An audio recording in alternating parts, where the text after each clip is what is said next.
All right. Good morning, everyone. Thank you to those for whom it is very early. We've got a new face with us today, so let's go ahead and start off with some intros.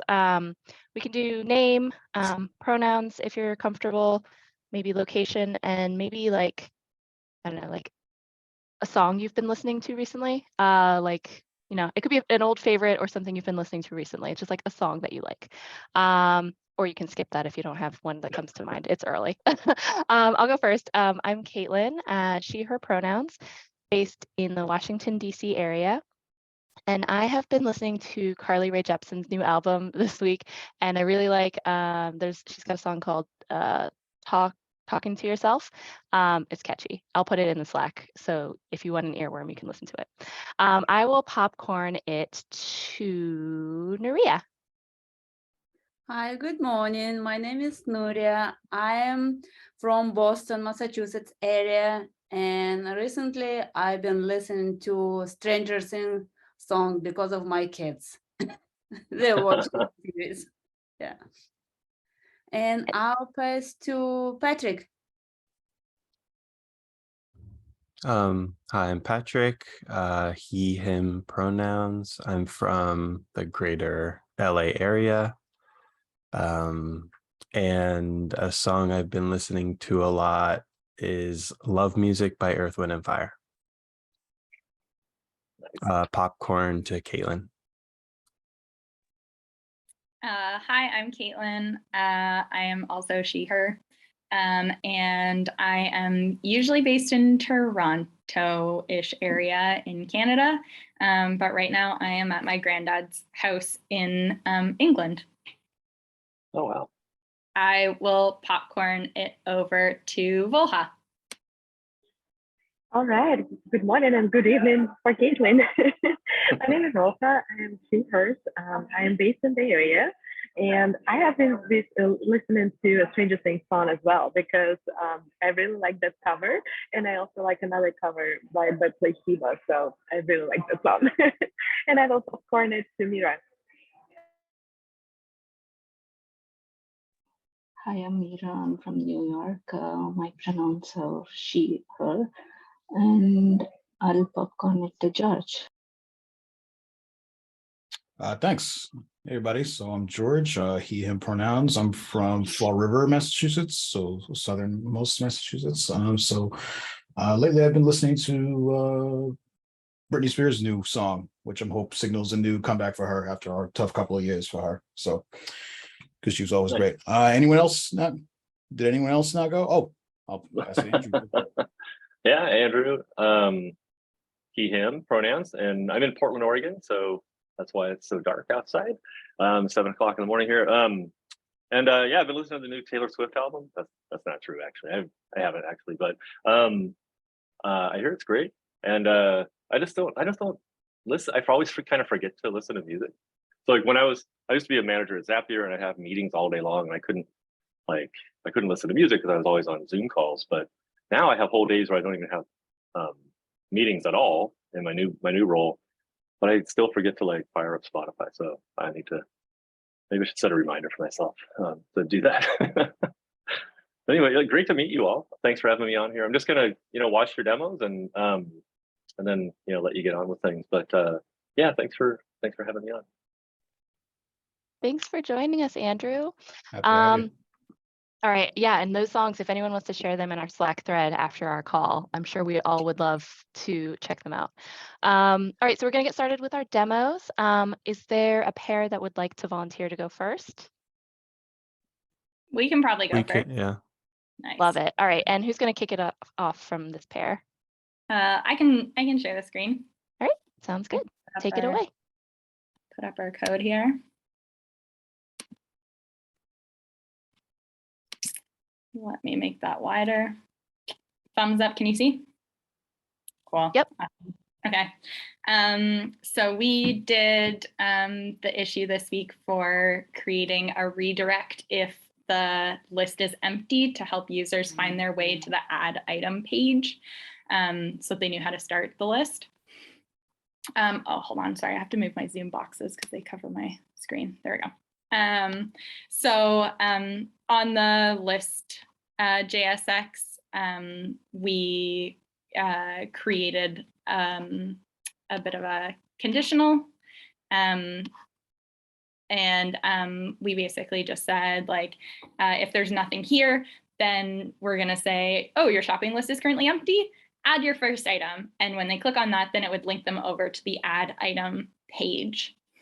One of the cool things that we kind of uncovered in doing this issue, we kept getting a weird bug when we were testing it, where we were never getting that message because there were always things in the list and we couldn't figure out what was happening. And so we realized that back up in the app.jsx, instead of having null written out, it was put in as a string. So it meant that in Firestore, when we checked into our database, there was a collection being created called null every time it was opened. And so all of the like demo testing typing was going on to this shopping list for null. So we also changed that. Yeah. Do you want to share the visual? Yeah, sure. Okay.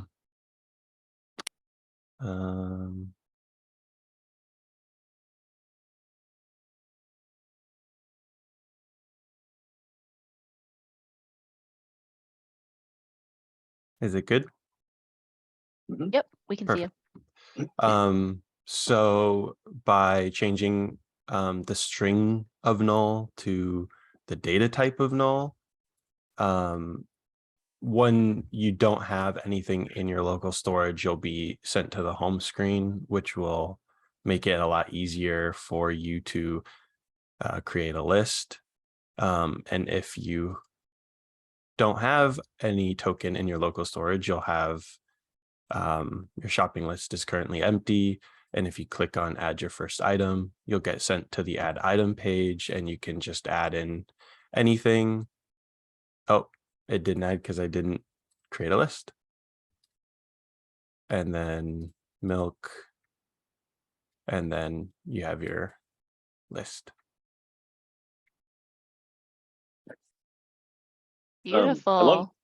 I love that idea of showing the diff between what was there before and what's there now. I've never, in like the 3 years we've done this, no one's ever demoed that way. That's like really, really clever. I'm really curious how you went about discovering that that was the bug. What was the process to get to that? I think, what did we do?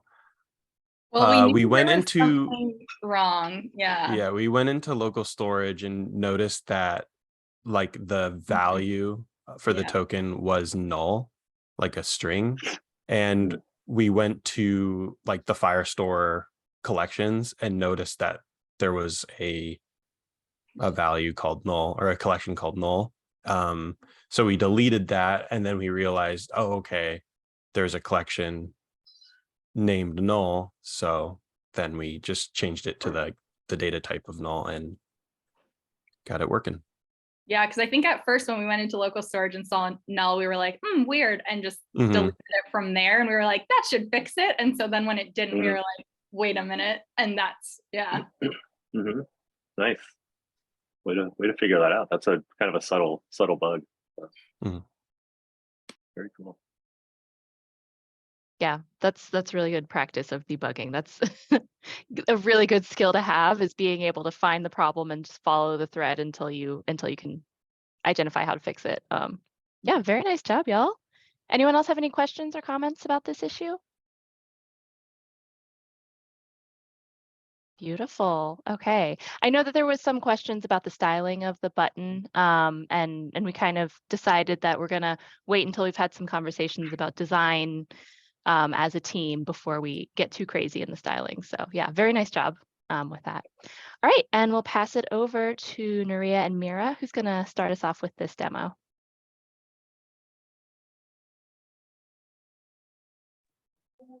I can start off with the code. Sounds good. Okay, so we had an issue where we had to like check the item, make a checkbox and check the item in the list, and then when when we checked the item, it needed to update in the Firebase. And when after 24 hours, after the purchase of 24 hours, then we need to uncheck the item. So this is the code we did. We had a lot of issues going through this issue. We encountered a lot of problems going through this issue, because when first we had to use the date last purchased, we didn't realize that that was an Maria, object. sorry to interrupt. You're not sharing your screen if you Oh. thought that you were. Oh, I'm sorry. No, you're fine. It happens to everyone. Oh, I can't share my screen for some reason. Nuria, can you please do that? Zoom doesn't allow me. Sometimes it's like I don't know why it doesn't let me share my screen. Zoom is a huge mystery. It is very particular. Thank you, Nuria. Thank you, Nuria.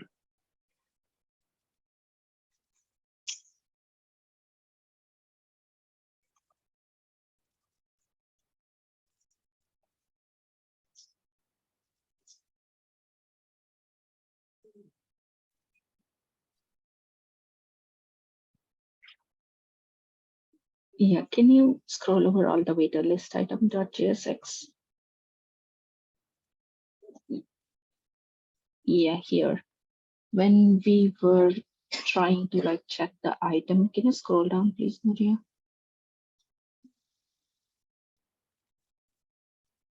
Yeah, we had to do an input where we would type checkbox and we would on change. It would go to the on change on the handle checkbox change, and then there we would be able to, like, if it is purchased, we would have to update the is checked field.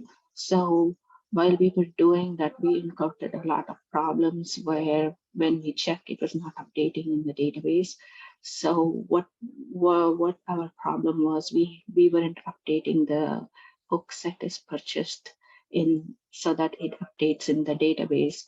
So then we figured that out by trial and error, and then we set a hook where it's purchased and the initial value is checked, and if it is purchased, then we set the is checked field to false, and then we update it through the hook, and then we pass to the database.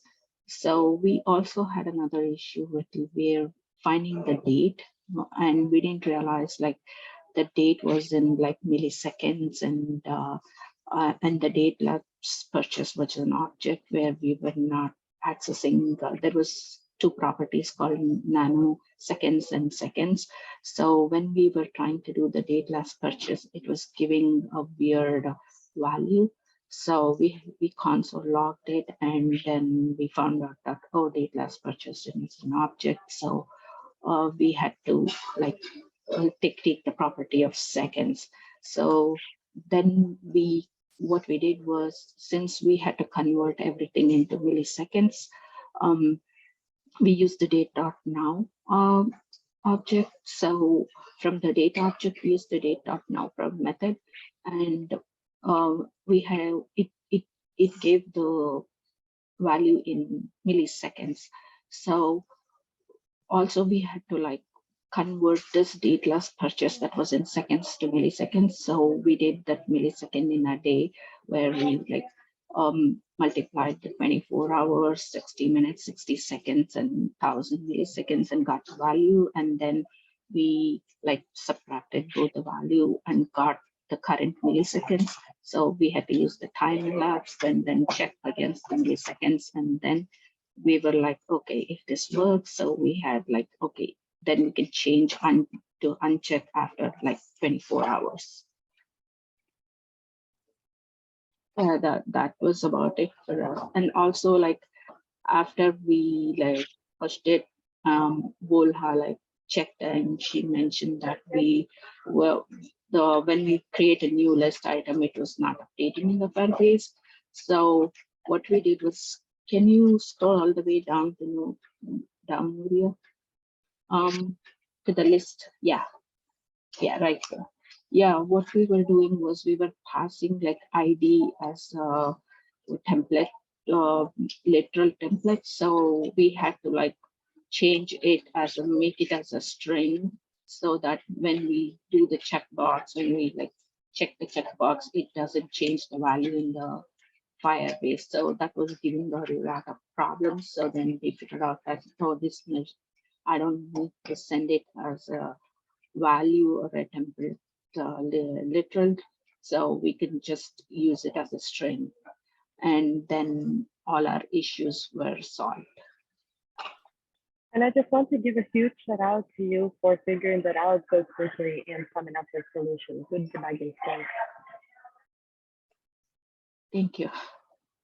I would not have been able to do this with all the mentors. So shout out to them.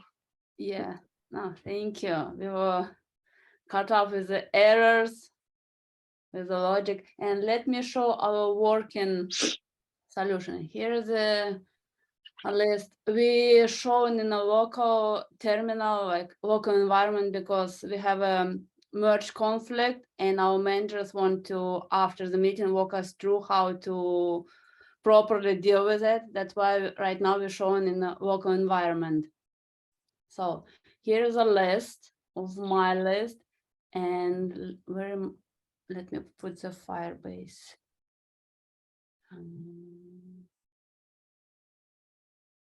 Here is my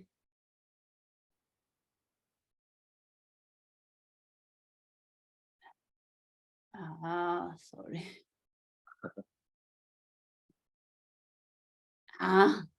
Doesn't want to listen to me. And where is my other one? Nope.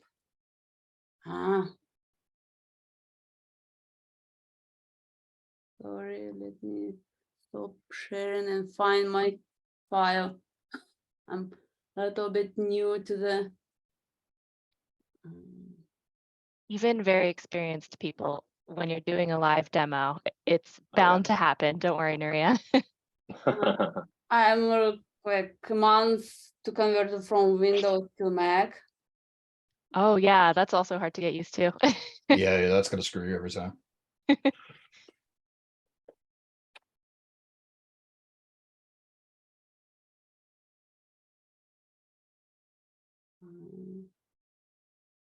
Why is not listening to me? My God. And Firebase. Okay.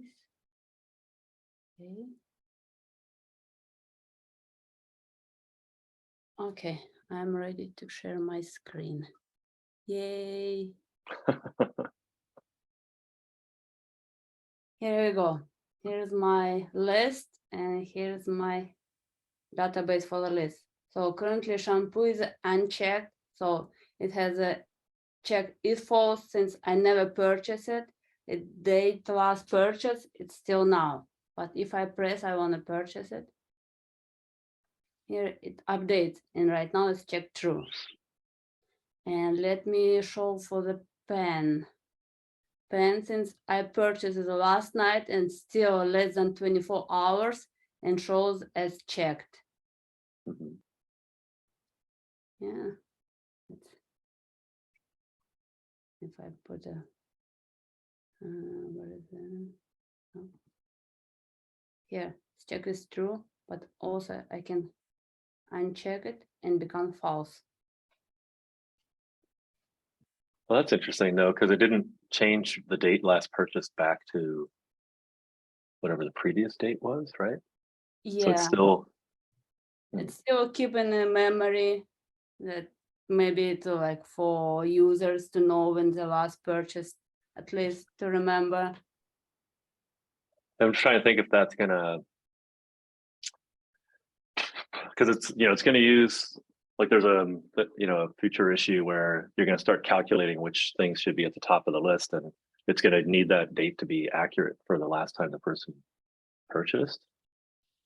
So I don't know if there's a way to, like, you would need to be able to either change that date back to whatever it was before it was purchased, or I'm not sure how the AC are worded exactly, but you know, like just prevent people from unchecking it if they purchased it.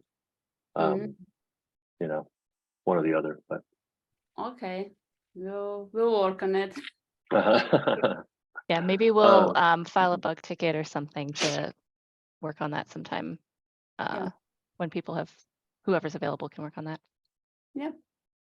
Good work, y'all. That this week sounds like a lot of good experience debugging, like from both pairs, which is a super valuable skill and like a great thing to talk about when you're interviewing for jobs too. Comes up a lot. Nice work. Yeah, and oh, go ahead, Andrew. Oh no, go ahead. I was just gonna say, I know Mira and Nuria, I'm very impressed with y'all for sticking with it, because I know it can be really discouraging when you find a bug and you fix it, and then there's another bug that pops up and you're like, when will this end? But you all, like, a very great attitude, you know, really good job sticking with it and just working on it, you know, problem by problem and until you get to the end. I'm really impressed with the work y'all did this week. Nice job. Good job, everybody. All right. Any other questions or comments? Okay. Oh, yeah. Feel free, Andrew. Yeah, it's gonna drop.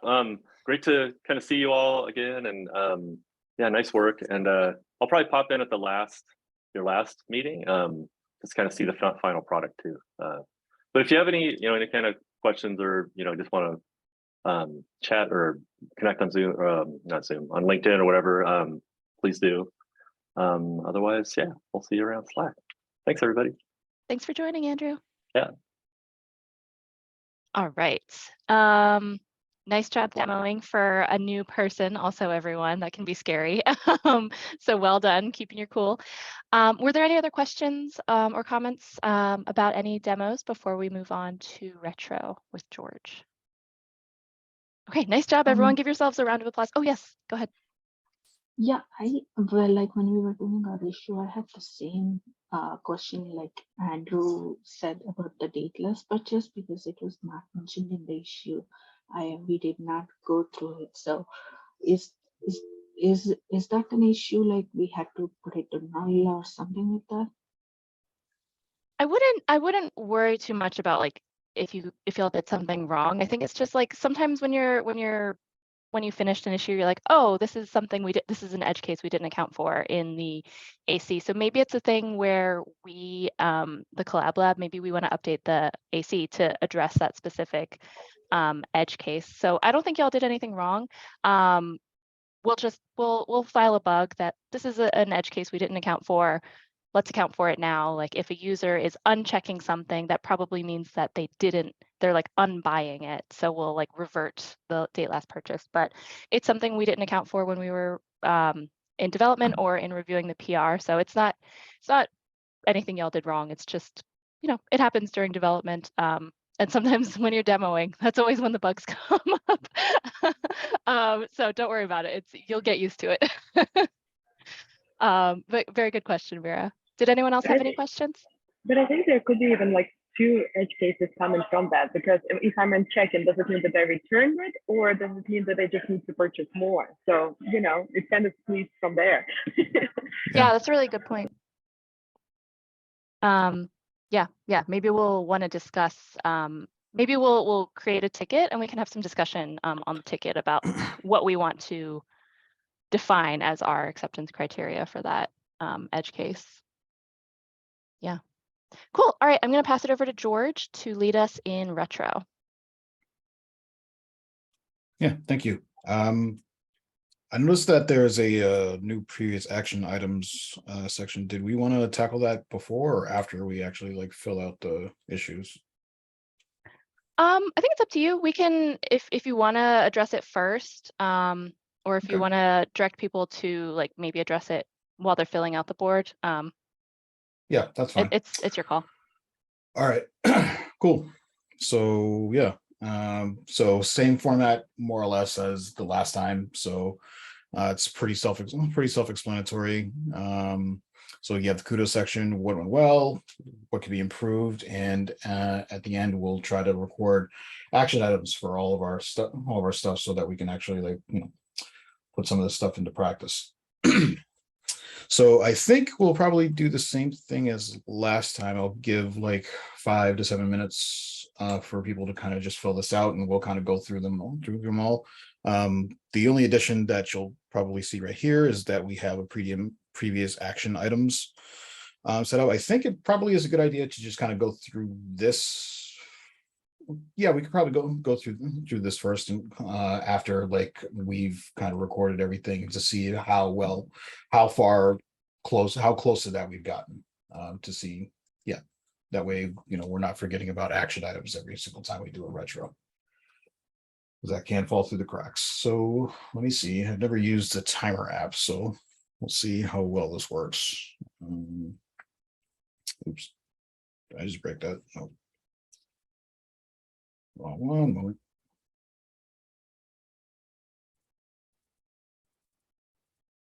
You know what? This is going to take so much time. So I'm going to go ahead and just I'll call everybody back in the chat. I'll put 7 minutes on my watch, and yeah, go ahead and start filling this out, and I'll call people back when we're done. Feel free to shut your cameras off if you would like. Sounds good. I'm also going to pause the recording, y'all. So we will pick back up once it's time to review. Okay. I'm going to start with just going through our previous action items real quick, and then we can just jump in and do the rest. So most of these, we actually, I think everybody would agree we did a pretty good job on them. So utilizing pinned posts on Slack, I think that has gone pretty well, as well as continuing to be diligent in using Slack threads. We've said before, it's super useful to kind of have issues in one place rather than trying to jump up and down. Calendar items, we've been doing pretty good with those, I think, and that'll continue into the next week. The only thing that I will notice, and I'm probably going to put this in like our action items for the next week, is that we need to probably do a little bit better to kind of front load some of these weeks, so that we're not coming up against like Thursday and Friday and PRs are still needing reviews and edits. And I think that's something we'll talk about as well as we go through all of these. All right, so we'll start with kudos.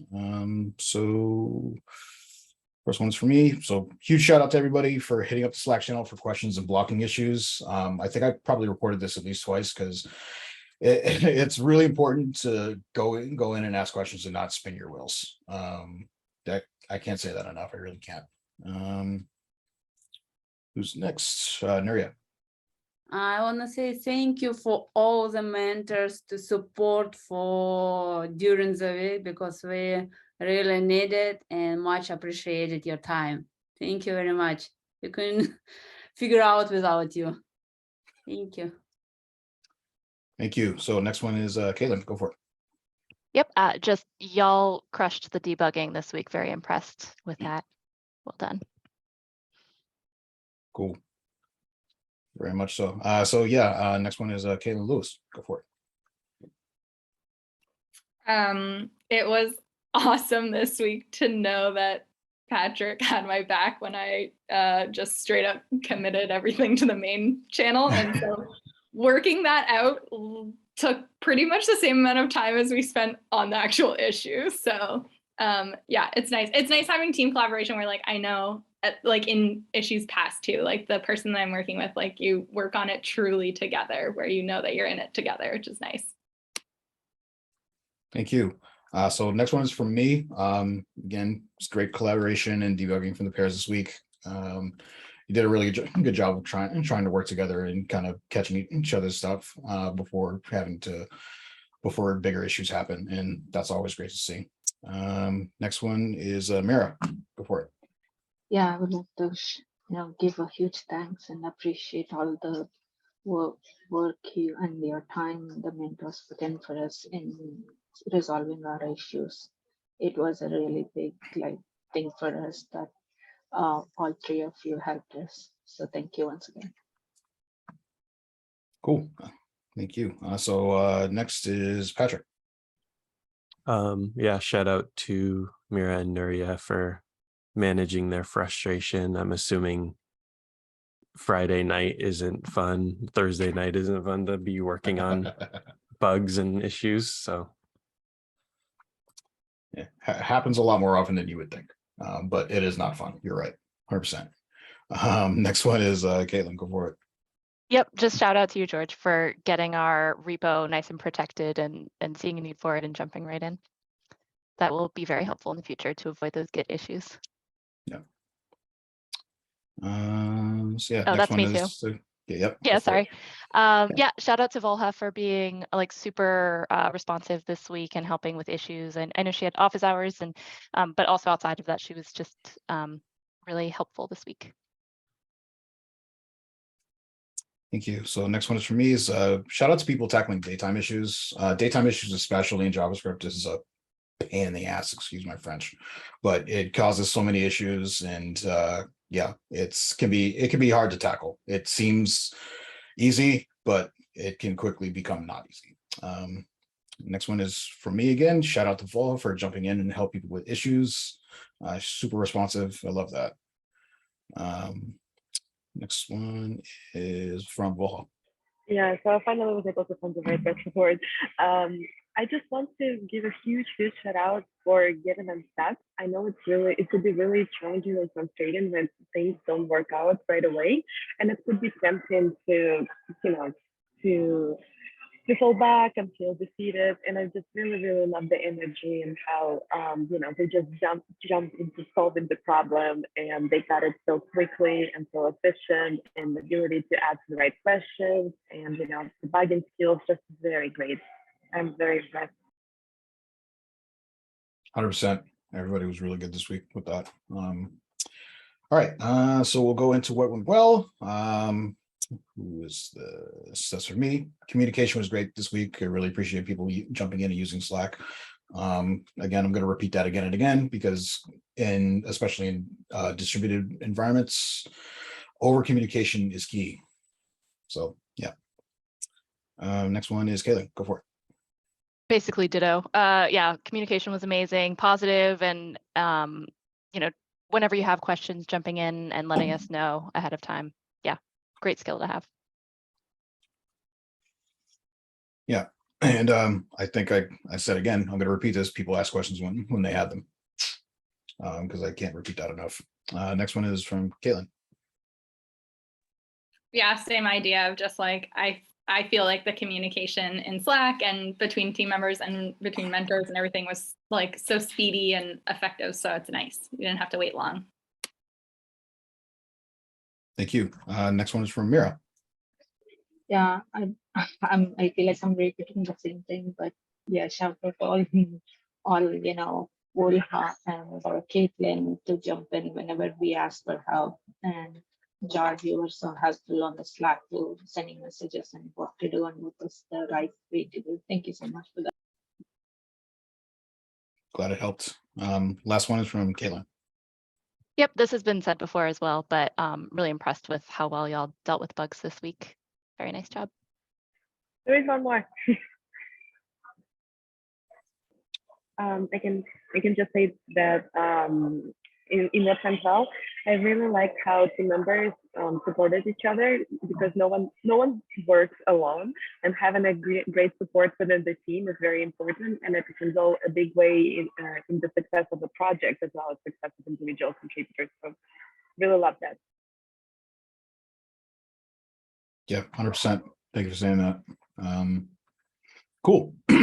Now on to what can be improved, and I think yeah, so I think Patrick and I had like the same idea. yeah. Patrick, go ahead. You could just, because I said the same thing you did. So yeah, just getting them created a little bit earlier for bugs to be fixed sooner and less stress, and make everything a little bit smoother. yeah, 100%. Because I mean, I know that's always like tough, and it's always something that you can improve on, but like one of the bigger reasons that you kind of front load that work is like exactly what Patrick said, is because you're not sure what other work might come of it. So trying to get it in as quickly as possible is great. it's a little like I've heard this advice before. It's a little neurotypical and doesn't necessarily work necessarily for me. But like a good saying has always been "eat the frog first," and meaning that if you have something big and annoying that you have to do, like eating a frog, make sure it's the first thing you do during the day. And that's just a general productivity tip. It doesn't necessarily work for people like myself who have an ADHD brain, but it is something to kind of keep in mind. So next one is Caitlin, go for it. Yeah, I think that y'all have been doing a really great job getting your PRs up. And I think another way you can get more value out of this experience is just like taking some extra time to review each other's PRs and asking questions if you have them, even if you don't have a question. I think it would be great to challenge ourselves to just leave one comment like specific to the code. Shout out to Patrick. I saw that he had left a comment this week about like he noticed that there was destructuring happening and he like specifically commented on that. Like I think challenging yourself to even just like make a note of something that's happening in a PR is a good way to build up that muscle. I think a good like addition onto that is like ask questions on PRs, even if it's not necessarily about like functionality about something. If someone does something and you're not sure what it is, using the PR like chat thread is a great way to kind of ask questions and kind of have a whole team be able to kind of come through and answer those questions. So it's a good practice to get into. Okay, next one is Caitlin Lewis. Go for it. Mine is related to what Caitlin was saying, where like I spend this time like reviewing the PR and go through it, but then I feel like I don't know if it's in the like way that I'm reviewing PRs or if it's just like it's probably most likely just a lack of experience. But I always feel like I am not like giving the most valuable feedback that could be given, where I like when I look at like when I follow on the conversation, look at thread, I'm like, oh, like I should have been able to like also find that or different things like that. So I'm sure it's just like with experience comes those abilities to find them a little bit faster. But yeah, I just want to work at like being able, maybe refining my PR process or being able to figure out how to PR so that I can give the most valuable feedback. Yeah, feedback on PRs is in itself a skill, and it's something that you build over time, as well as when you get experience, you'll kind of learn more to be able to do that as well. Yeah, that can be tough, and there are good resources out there for how to give like a really good like response to a PR. And I think we could probably track some of those down, share them out, and you can use them, get a little bit of perspective. And that can be an action item, and I'll kind of record some of that. So last one is from Patrick. It kind of follows the other two about this, but just utilizing the pull request like thread that you can have, all the comments that like are, line of code, like filtered, I guess. I think it would just be easier to see what the group that week has to like kind of tackle rather than going back and forth on Slack. And I don't know.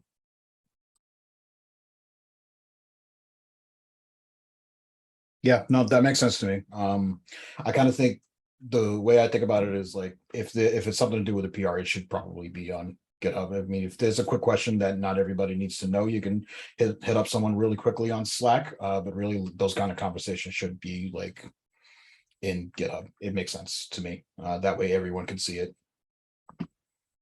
Cool. I'll just to tack on to that, I think that's a really great suggestion. Using Slack, it might feel a little bit roundabout, but using Slack to let the pair know that you've left a comment on GitHub, if they're not responding to it, is totally appropriate. But yeah, keeping our conversations consolidated is a really good point to make. Yeah, I think, I 100% agree with that. Like using Slack to like ping people that, hey, we did something and you haven't responded to it is perfectly fine. Because you're probably going to hear on Slack before you hear back on GitHub. So that makes total sense.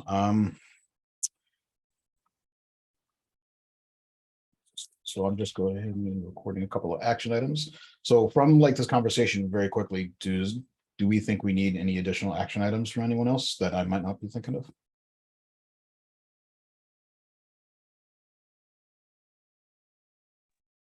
I think this is kind of related to your last point, but I think we can vote on this if y'all don't like it, but I think a good action item would be to challenge ourselves to leave at least one comment on the other pair's PR, whether it is a question, whether it is a, like, you know, noting a specific tech that they used, or like whatever the case may be, but like something specific to the code. I think that's a good way to start building that habit of reviewing PRs.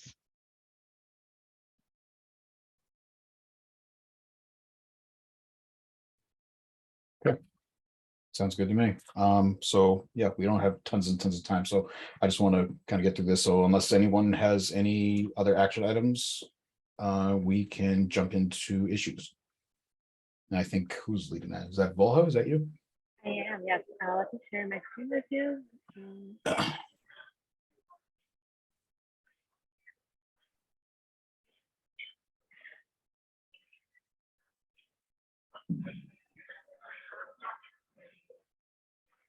Okay, perfect.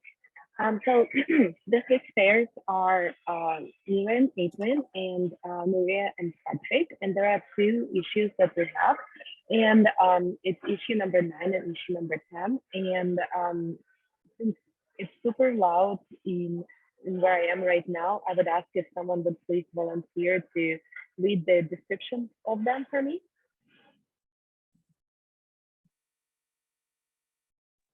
I'll do it. Thank you. So issue number 9, as a user, I want to be alerted when I'm entering an empty item or an item that is already on my list. Users shouldn't be able to add an empty item to their list or add the same item twice. If they try to do this, we need to show them an error message that explains the problem. This way will prevent some clutter in their lists. The acceptance criteria: show an error message if the user tries to submit an empty item. Show an error message if the user tries to submit a new item that is identical to an existing name. For instance, if the list contains apples and the user adds apples, lowercase. Show an error message if the user tries to submit an item that matches an existing name with punctuation and casing normalized. For instance, if the list contains apples and the user adds apples with a capital P, or apples with a comma, or apples with a space between the A and the P. And lastly, the user's original input is saved in the database. And notes: there are a couple ways to approach this task. If you're not sure how to begin, ask your mentors for advice. Thank you so very much, Patrick. And the second issue would be issue number 10. If I could please also get another volunteer. Thank you very much. I can probably read it. Let me know if it gets loud. So issue number 10, summary: in order to advise users about when to purchase things, the app needs to be able to calculate that guess and store it a future date. The calculate estimate function from the Collab shopping list utils module will help us know how many days in the future a purchase should happen. In order to use calculate estimate, we need to know how many days have passed since the time the item was last purchased. So the acceptance criteria is that there is a get days between dates function that is exported from the utils/dates.js and imported into the Firebase.js. And this function takes 2 JavaScript dates and returns the number of days that have passed between them. And that when the user purchases an item, the item's date next purchased property is calculated using the calculate estimate function and saved to the Firestore database. And it says date next purchase is saved as a date, not a number. And the notes say that Firestore returns dates as special objects called timestamps. So you have to convert the timestamp to a JavaScript date in order to work with it. And the timestamp object has a toDate method. Check out the docs. And also, when comparing and manipulating JavaScript dates, it's notoriously tricky. All date objects have a getTime method that returns a representation of that date in milliseconds. And finally, the Collab Lab shopping list utils module should already be installed in your project, and it exports calculate estimate, which accepts 3 arguments, and they are in order: previous estimate, which is a number, and it's the last estimated purchase interval; days since last purchase, which is also a number, and it's the number of days that have elapsed between the last purchase date and now. And you will need to figure out how to calculate that argument; and total purchases, which is also a number and is the total number of purchases made for the item. Given this information, calculate estimate returns a whole number indicating the number of days until the user is likely to make their next purchase. Caitlin, you're fantastic. I know it was a lot, and thank you so very much for covering it for me. So that's, I know there was a lot of text, but do the issues make sense? Do you have any specific questions or preferences? I have a quick question about issue 9. In the acceptance criteria, it says that there should be an error message if they tried to submit an item that's identical, and an error message if they try to submit an item that is the same name, but there's a difference in casing or punctuation. Is that saying that there should be 2 different error messages, or could that be the same error message that is given? It could be the same error message, because essentially they're trying to submit the same thing. Yeah, okay.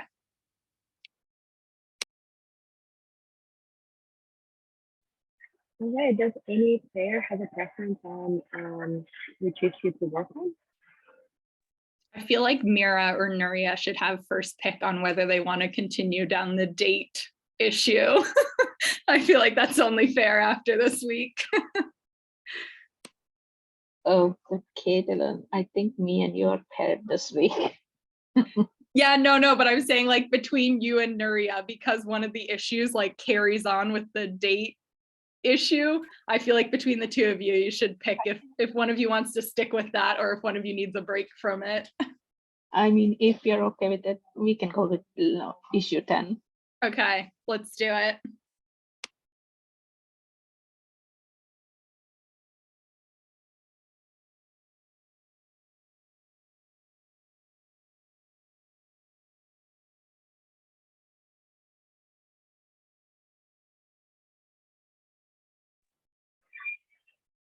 All right.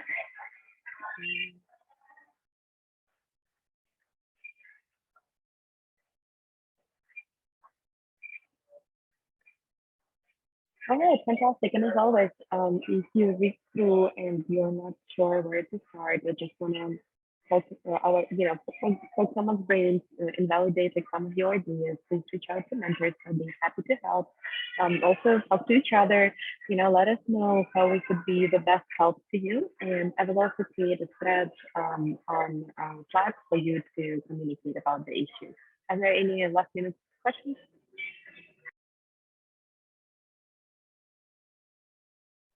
All right, I'll stop sharing now. Thank you so very much. Okay, that is time.